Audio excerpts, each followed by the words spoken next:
again easier than the second name, which is the consequentialism. So basically, let's keep it utilitarianism. The utilitarianism, it's basically, it says that for an action to be right or wrong, it's based on what are the consequences. What are the consequences of this act? They believe that any act should aim at achieving happiness. Happiness to most number of people, the greatest happiness to the greatest number of people. The second school is deontology, or what they call the duty-based. This is the godfather of deontology. He is the German philosopher Immanuel Kant. They believe that actions are judged by themselves. They should be attached to principles. It's not about consequences, it's about the act itself. For instance, if it's wrong to lie, then under no circumstances you should be lying. No exceptions for that. If it's wrong to kill, it's always wrong to kill. No way you can have any exception for that. So basically, they are talking about, it's not about the consequences, it's about the act itself. It's about the action itself. It's either right or wrong. There are also the ethics of care, what they call the feminist ethics, which took place actually mainly with the feminist movement in the second half of the last century. It's more about the commitment to correcting male biases. Basically, the feminist ethics is about there is some sort of dominance. They claim that there is some sort of dominance or masculine dominance on the field of ethics by men, and it's quite fair, because if I tell you, give me a name of a female philosopher, you would think like twice before coming up with any name. I can't come with one myself. Another school is called the casuistry. Casuistry is I won't say it's a philosophy, but it says that it's if you want to resolve an ethical issue, just discuss the issue itself. You don't have to attach it to anything. And we have to go through ethics case by case, so that it's more or less like the fatwa kind of thing here in Islam. We go about things case by case. However, in Islam also we attach things to our principles of our religion. The virtue ethics, it's attaching the deed to the doer. That is to say, if you want to you have to be a virtuous person yourself. You have to have virtues in yourself so that your acts come correctly. And they, for instance, if we're talking about who do you have in mind as a virtuous person, perhaps, most probably we're talking. Are you familiar with these guys? Gandhi, Oprah indeed, and Mother Teresa, as just role models of virtuous persons. Here we come to the most, I would say, recent and the most adopted, if you like, a kind of philosophical school or moral reasoning school of thought, which is principalism. It was developed by two philosophers, Bishop and Childress. They boil it down that there are main four principles that should guide the acts, especially in clinical practice or in healthcare. For an act to be ethical, for something to be ethical, it should fulfill these four principles, or at least as much as possible of all these principles. The first principle is autonomy.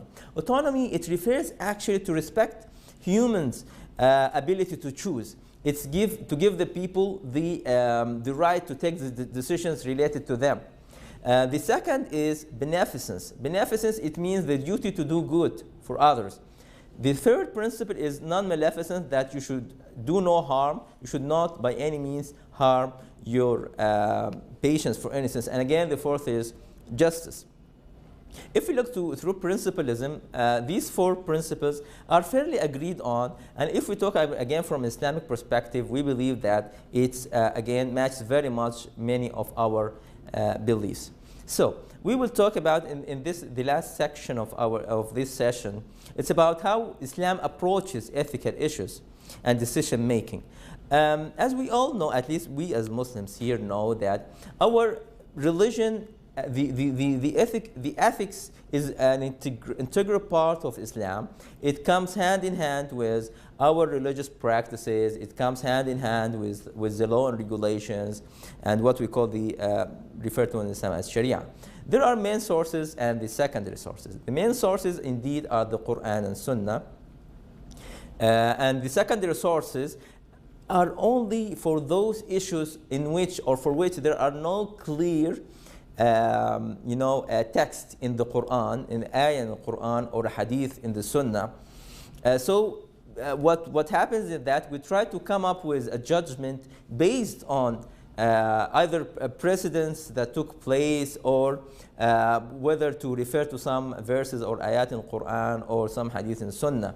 This is done by trusted scholars, and there are many secondary sources. There is the unanimous agreement of Islamic jurists, what we call the ijma', or either this issue is accepted by the majority of trusted scholars, اللي هو رأي الجمهور أو الرأي الجماعة. And there are the measurement, which is al-qiyas, and remediation. We're not going to go through this terminology, which is like more religious terminology, but at least we should know that we have our own methodologies that have been taking place for more than 1,000 years now, if we're talking about the development of al-fiqh.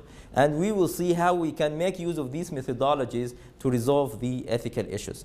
The Sharia, which is the collective name for the Islamic regulations, actually it has 5 main goals.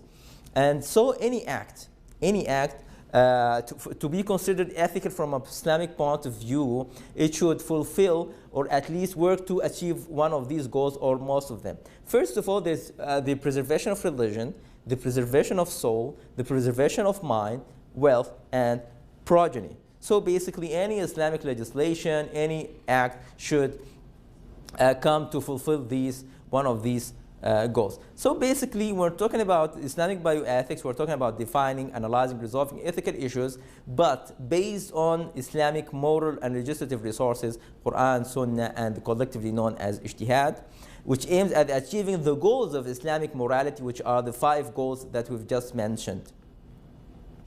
There are Islamic principles اللي هي that's called القواعد الكلية for al-Sharia. Under those 5 main principles, there are like sub-rulings, if you like, اللي هي what's called in Arabic القواعد الفرعية. Those 5 main principles, the first is the principle of intention, نية القصد, which says that each action is judged by the intention behind it. For example, if you have a terminally ill patient, and for instance, he's a cancer patient, and he's in severe pain, some of the analgesics or the drugs that you can give to the patient, if you give it in a certain dose, then it's just to relieve the pain. If you give it in just a higher dose, it could be a lethal dose, which can lead to the death of the patient. So basically, you are doing the same act, but the intention is what tells what's right and what's wrong. If you giving this dose to the patient because you want to treat him or to relieve his pain, this is right, and no one's going to blame you. But if you are going to give him this dose to help him in kind of physician-assisted suicide, then at this point of time you are to be blamed. This is the first principle, اللي هي القصد, or the intention. The second is about the certainty, al-yaqeen. It has, again, there is a spectrum of certainty from Islamic perspective. We're not going to detail about that. However, the main theme here is saying that the certainty cannot be removed by doubt. That is to say, if you have certainty in something that this is the case, but you have some doubt, this doubt cannot remove the certainty. I'll give you an example. If you have a patient who seems to be alive, who is apparently alive, and you are sure, what you are sure of, that he has all at least the basic features for a living person, but you have some doubt whether he is conscious, he's unconscious, he's really feeling something, he's making any sense. So basically, we rely on what is sure, what is certain, which is that this person in life, we cannot consider him dead unless there are, again, certainty that this person is dead. The third principle is the principle of injury or harm, اللي هي قاعدة الضرر, and it's quite one of the big issues here, and it has many sub-rulings. However, I will mention just few sub-rulings. The first is injury should be relieved, which says in Arabic الضرر يزال. So basically, it's the main purpose of being doctors is to remove this harm, because illness is harm, sickness is harm, disease is harm. So we as Muslim doctors, we are obliged to remove this harm. Any injury is not relieved by inflicting or causing a harm of the same degree. So it does not make sense to relieve harm by harm. You cannot treat a disease by a drug that causes further disease or complicates the case. Prevention of harm has priority over pursuit of benefit of equal worth, which is in Arabic درء المفاسد مقدم على جلب المنافع. So basically, you should seek to remove the harm before seeking to bring any benefit. The fourth principle is the principle of hardship, al-mashaqqa. This states that difficulty calls forth ease. That is to say, for instance, if you have a patient, we all know that Muslim, for instance, in prayers we should be all standing up to perform our prayers as Muslims. But patients are allowed to do it or sitting or even laying down. This is for example. The principle of custom, اللي هو the عرف, the custom is recognized as a source of law, and especially unless it's something contradicting Quran and Sunnah. So, for instance, if we're talking about the fees of a doctor, we cannot say that this is high fees or low fees unless this is the custom, that this average, that for instance, this is the fees for the specialist within our country, then this is accepted, or this is for the consultant. So basically, we will end up here for this talk, and I want you to think about an ethical issue that came up to your mind during your practice when you were a medical student or during your residency. What was the situation? What was your feeling towards it? What did you do? How did you act to correct it, or you didn't do anything at all? Do you think that what you did the best thing, and why? And again, the most important thing is somehow how would the medical ethics help you to resolve these issues? Thank you.